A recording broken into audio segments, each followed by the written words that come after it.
Le soleil, l'astre roi de notre monde, nous invite ce soir à quitter notre planète la Terre.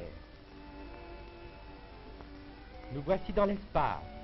La lumière qui baigne notre atmosphère a disparu. Seul, disque éblouissant, le soleil brille devant nous et se rapproche. Rompant avec les lois de la mécanique céleste, le soleil appelle tout près de lui ses sujets. Ils arrivent les plus proches d'abord,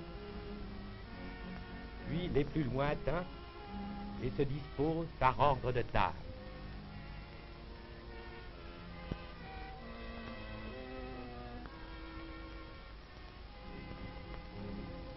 Dans l'ordre d'éloignement au soleil, voici de gauche à droite Mercure, Vénus, la Terre et Mars, Jupiter et Saturne, Uranus, Neptune et Pluton qui marquent les confins du système solaire. Toutes ces planètes tournent sur elles-mêmes à des vitesses différentes que nous figurons ici en les accélérant 30 000 fois.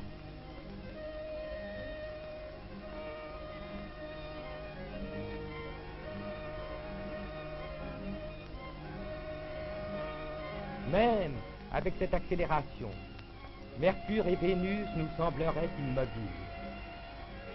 La Terre, vous le savez, tourne sur elle-même en 24 heures, et Mars à une vitesse sensiblement égale. L'accélération que nous donnons à ces planètes nous permet d'apprécier combien proportionnellement les grandes planètes comme Jupiter et Saturne tournent vite.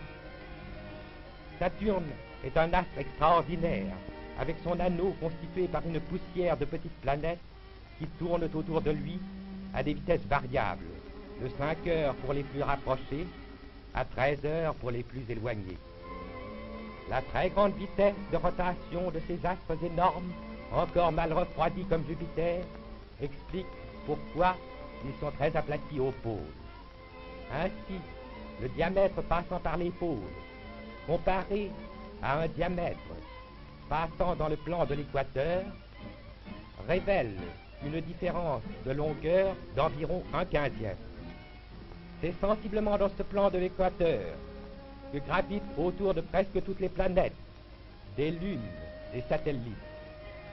Jupiter en a 9, dont 4, plus gros que notre Lune, sont figurés ici, dans leur proportion réelle de grosseur et d'éloignement, mais à une vitesse prodigieusement accélérée.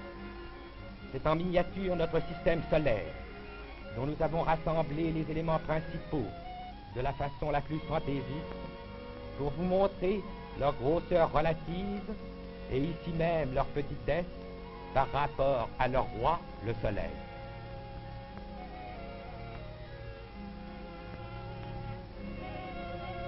Maintenant, toutes ces planètes vont s'en aller comme elles sont venues. Pour retrouver l'immense piste qu'il suit autour du Soleil, Pluton a près de 6 milliards de kilomètres à faire. Neptune, 4 milliards et demi environ. Uranus, 868 millions. Saturne, 1 milliard et demi. Jupiter, 777 millions. Mars, 252 millions. La Terre, Vénus et Mercure sont encore plus près. Et pourtant, si nous voulions les voir à leur distance réelle du Soleil, il faudrait nous éloigner tellement que celui-ci ne serait plus qu'une grosse étoile perdue dans le firmament, et notre Terre et ses sœurs les plus voisines ne seraient plus que des poussières invisibles.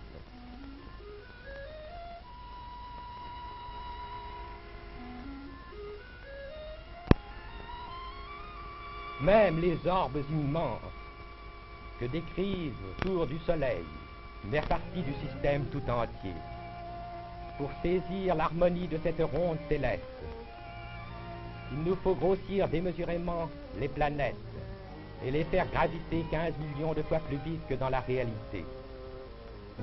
Dans le petit tourbillon à gauche, à peine pouvons-nous distinguer notre Terre. À l'extrême droite, Pluton que le Soleil n'éclaire presque plus se déplace insensiblement.